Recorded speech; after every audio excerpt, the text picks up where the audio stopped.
بسم اللہ الرحمن الرحیم۔ السلام علیکم۔ آج 4 اکتوبر بروز بدھ ہم بات کریں گے قاضی فیض عیسیٰ صاحب کے کیس کے حوالے سے۔ قاضی فیض عیسیٰ صاحب کا جو کیس ہے 10 رکنی بینچ تھا سپریم کورٹ کا، اور اس 10 رکنی بینچ نے آج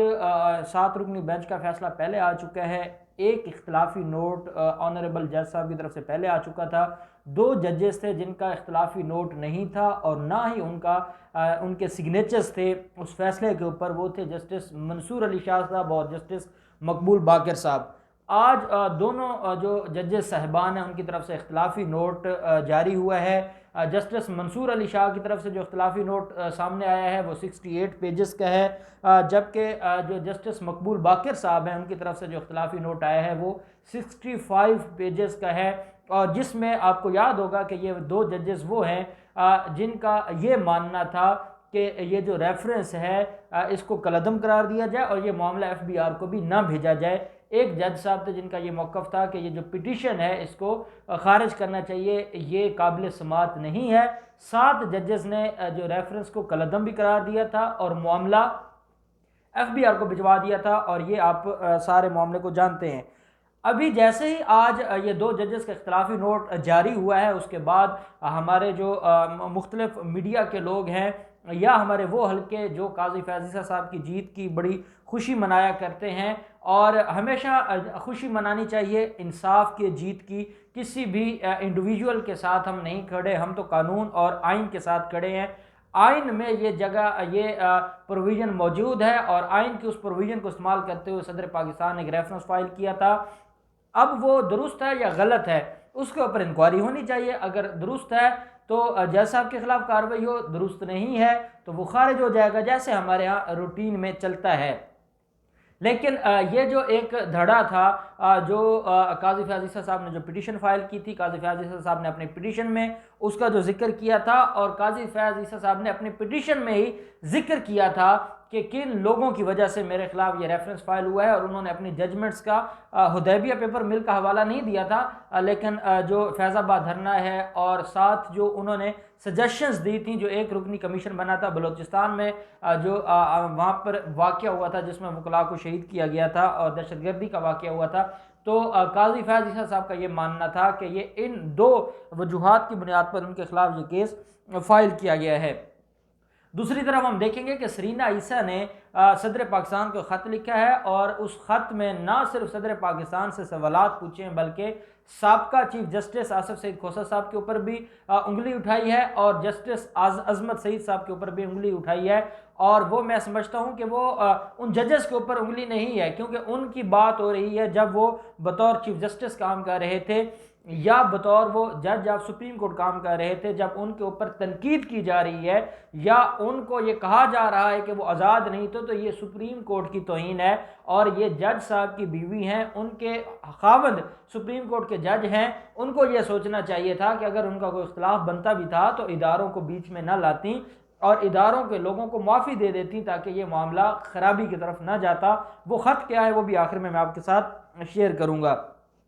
ایک قانونی پوائنٹ میں آپ کو بتا دوں کہ اختلافی نوٹ کی ہمارے ہاں قانون میں کوئی بہت زیادہ اہمیت نہیں ہے۔ ہمارے وہ لوگ جو اس کے اوپر خوشی منا رہے ہیں اور ہمیشہ وہ مٹھائی تقسیم کرنے میں یا مٹھائیاں کھانے میں جلدی کرتے ہیں، بعد میں پھر وہی مٹھائیاں ان کے گلے پڑ جاتی ہیں اور ان کے گلے بند ہو جاتے ہیں۔ یہ جو اختلافی نوٹ ہوتا ہے آپ نے اکثر دیکھا ہوگا، میں آپ کو مثال دیتا ہوں ماڈل ٹاؤن JIT کے حوالے سے۔ 3 رکنی بینچ تھا لاہور ہائی کورٹ کا، ایک جج صاحب کا یہ کہنا تھا کہ JIT کو سسپینڈ نہیں کرنا چاہیے، 2 ججز صاحبان کا فیصلہ تھا کہ اس کو سسپینڈ کر دینا چاہیے، اور جو میجورٹی فیصلہ ہوگا وہ پریویل ہوگا۔ ہمیشہ عمل درآمد میجورٹی کے فیصلے پر ہوتا ہے، اختلافی نوٹ کے اوپر عمل درآمد نہیں ہوتا، وہ ایگزیکیوٹیبل نہیں ہوتا۔ آپ کو دوسری ایک مثال دے دوں کہ استغاثہ فائل کیا جاتا ہے ماڈل ٹاؤن کیس میں، اس استغاثہ میں نواز شریف اینڈ کمپنی کو طلب نہیں کیا جاتا، اس کے خلاف ایک کرمنل ریویژن فائل کی جاتی ہے لاہور ہائی کورٹ میں، اور اس میں قاسم خان صاحب کی طرف سے یہ موقف آتا ہے کہ ان سارے بڑے ملزمان کو وہاں پہ طلب کیا جانا ضروری ہے کیونکہ ان کی انوالومنٹ اس میں شو ہو رہی ہے۔ 2 ججز صاحبان کا یہ فیصلہ تھا کہ ان کو اس مرحلے پر طلب نہیں کرنا چاہیے، اور پریویل کس نے کیا؟ میجورٹی کے فیصلے نے۔ اب جو لوگ اختلافی نوٹ سے بدنیتی کے لفظ نکال کے خوشیاں بجا رہے ہیں، جو یہ سمجھ رہے ہیں کہ کیونکہ جسٹس منصور علی شاہ صاحب نے یہ فرمایا ہے کہ بدنیتی تھی حکومت کی، اور اس بدنیتی کے کہنے سے عمران خان گھر چلے جائیں گے، صدر پاکستان گھر چلے جائیں گے، وزیر قانون گھر چلے جائیں گے، تو یہ لوگوں کی خام خیالی ہے۔ ان کے علم میں ہونا چاہیے کہ جو اختلافی نوٹ ہوتا ہے وہ ایک جج صاحب کی رائے ہوتی ہے، فیصلہ وہ ہے جو میجورٹی کا ہے، اور اس میجورٹی فیصلے میں کہیں بھی بدنیتی کا یا پرائم منسٹر کی ذات کو ڈسکس نہیں کیا گیا۔ یہی وجہ ہے کہ حکومت پاکستان اس فیصلے کے خلاف ریویو میں بھی نہیں جا رہی۔ جن لوگوں کو یہ لگتا تھا، ایک جج صاحب نے اختلافی نوٹ میں لکھا تھا کہ جو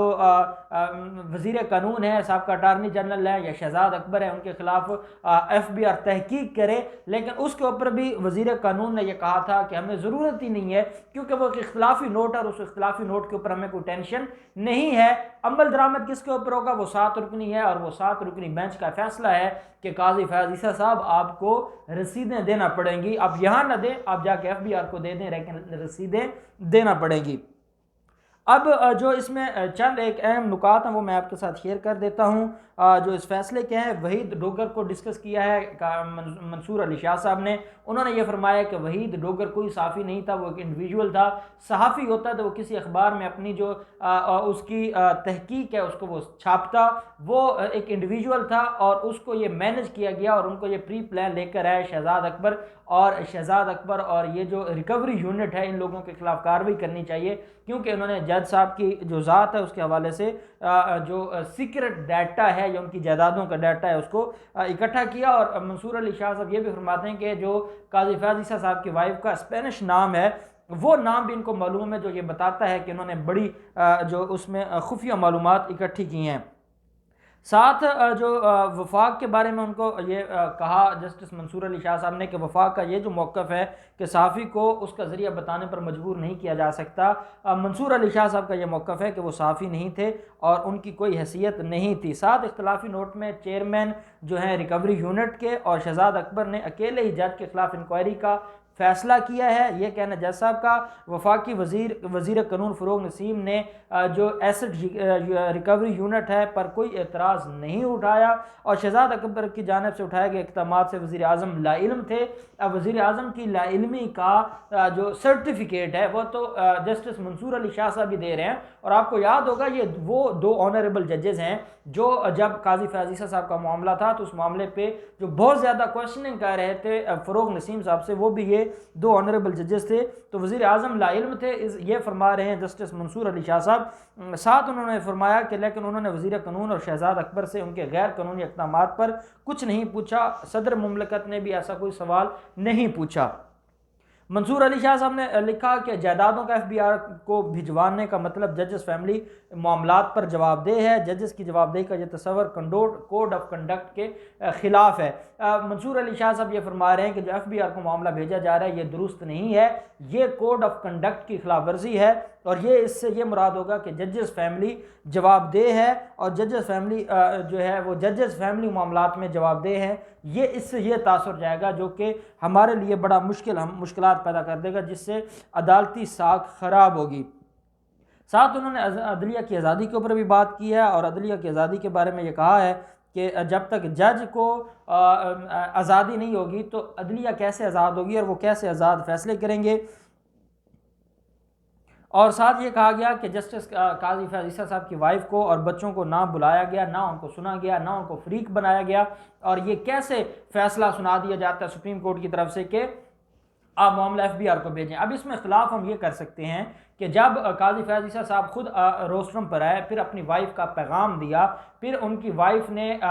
3 گھنٹے تقریر کی سپریم کورٹ میں ویڈیو لنک کے ذریعے، یا تو ججز صاحبان اس وقت اعتراض اٹھاتے جب اس وقت ان کو اجازت دے دی تھی اور وہ پارٹی بن گئی تھیں، تو اس کے بعد ان کے معاملے کو ایف بی آر میں بھجوانا میں نہیں سمجھتے اس میں کوئی اللیگیلٹی ہے۔ منصور علی شاہ صاحب نے اختلافی نوٹ میں لکھا کہ ایف بی آر کو تحقیقات کی دینے کی ضرورت نہیں تھی، تحقیقات کی ہدایات دینے کی ضرورت نہیں تھی، اور کونسل کسی بھی جج کے معاملے پر از خود نوٹس لینے میں آزاد ہے۔ اداروں کو اختیارات نہ ہونے پر سپریم کورٹ اپنے حکم سے اختیارات نہیں دے سکتی، کیونکہ اداروں کے پاس یہ اختیار نہیں تھا کہ جج کے خلاف کارروائی کریں، اور سپریم کورٹ نے یہ حکم دے کر مسائل پیدا کر دیے ہیں۔ اور باقی اس میں جو جسٹس منصور علی شاہ صاحب ہیں، انہوں نے قرار دیا کہ انتقام اور ناراضگی کی وجہ سے جسٹس عیسیٰ کے خلاف بوگس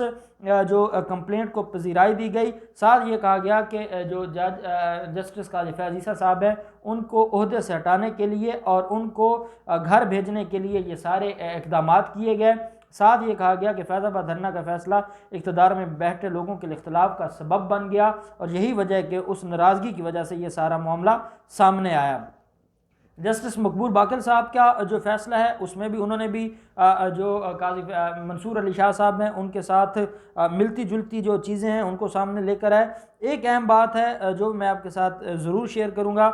جس میں لکھا گیا ہے کہ ریفرنس کے عدم قرار دیے جانے کے بعد جج کے اہل خانہ کی جائیدادوں اور ان کے ٹیکس سے متعلق معاملات عوامی مفاد کے زمرے میں نہیں آتے۔ ایف بی آر قوانین کے مطابق 2004-2003 تک خریدی گئی جائیدادوں کے ذرائع آمدن سے متعلق معاملہ کی تحقیقات نہیں ہو سکتی۔ جسٹس قاضی فیاض عیسیٰ پر لگائے جانے والے الزامات بے بنیاد اور بدنیتی پر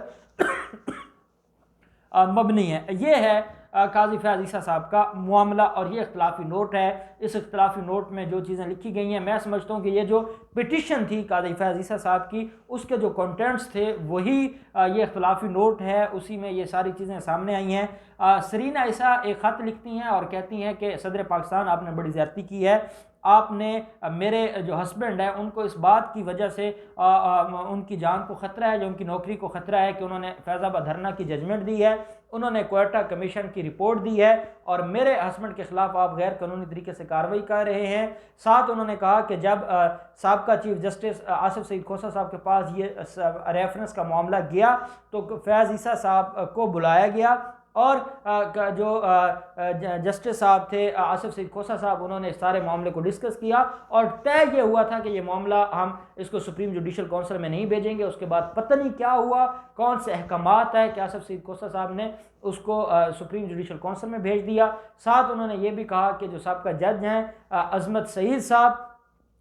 سعید صاحب نے بھی یہ معاملہ جو ہے وہ اس کو ہوا دی، اور اس معاملے کو قاضی فیاض عیسیٰ صاحب کے حوالے سے ایک اور ریفرنس تھا، اور آخری 6 دن رہ گئے تھے عظمت سعید صاحب کی ریٹائرمنٹ سے، تو عظمت سعید صاحب کا یہ کہنا کہ میں ان 6 دنوں میں اس کا بھی فیصلہ کر کے جاؤں گا، یہ ثابت کرتا ہے کہ کوئی پریشر تھا یا کسی اور کے احکامات پر عمل درآمد کرنے کے لیے یہ سارا کچھ ہو رہا تھا۔ اب یہ بڑا لمبا چوڑا خط ہے، اور میں سمجھتا ہوں کہ سرینہ عیسیٰ شاید کو سیاست کرنے لگ گئی ہیں پاکستان کی، اور تبھی وہ اپنے سوالات کا جواب دینے کی بجائے کبھی وہ کسی سے سوال پوچھنے لگ جاتی ہیں، کبھی وہ کسی کو خط لکھ دیتی ہیں، اور پہلے وہ صرف حکومت کے اوپر اور اداروں کے اوپر حملہ کر رہی تھی، اب انہوں نے سپریم کورٹ اور سابقہ ججز جب وہ سپریم کورٹ میں جج تھے تب ان کے کنڈکٹ کے اوپر سوالات اٹھائے ہیں، اور میں سمجھتا ہوں اس کے اوپر بھی ہماری عدلیہ کو دیکھنا ہوگا۔ اگر قاضی فیاض عیسیٰ صاحب سے سوال کرنا عدلیہ کی آزادی پہ کوئی حرف ہے، تو پھر سابقہ چیف جسٹس اور جسٹس عظمت سعید صاحب کے حوالے سے بھی یہ الفاظ کہنا سرینہ عیسیٰ کی طرف سے یہ بھی عدلیہ کی آزادی پہ بہت بڑا سوالیہ نشان ہے اور بہت بڑا الزام ہے، اور میں سمجھتا ہوں کہ آصف سعید کھوسہ صاحب اور عظمت سعید صاحب کو اس کے اوپر کارروائی ضرور کرنی چاہیے۔ تو یہ معاملہ ہے، یہ اختلافی نوٹ ہے، خوشیاں منانے والوں کے علم میں ہونا چاہیے کہ اختلافی نوٹ کی بنیاد پر کسی کو آپ سزا نہیں دے سکتے۔ فیصلہ وہی ہے جو میجورٹی کا فیصلہ، اور اس کے اوپر عمل درآمد ہوگا، اور اس میں حکومت سرخرو ہوئی ہے، اور قاضی فیاض عیسیٰ صاحب کو یہ فرمایا گیا ہے کہ آپ جائیں اور جا کے رسیدیں جمع کروائیں اور معاملہ ختم کریں۔ اب اس معاملے میں جو بھی ڈیولپمنٹ ہوگی ہم آپ کے ساتھ شیئر کرتے رہیں گے۔ اللہ پاک پاکستان کا حامی و ناصر ہو۔ بہت شکریہ۔ اللہ حافظ۔ پاکستان زندہ باد۔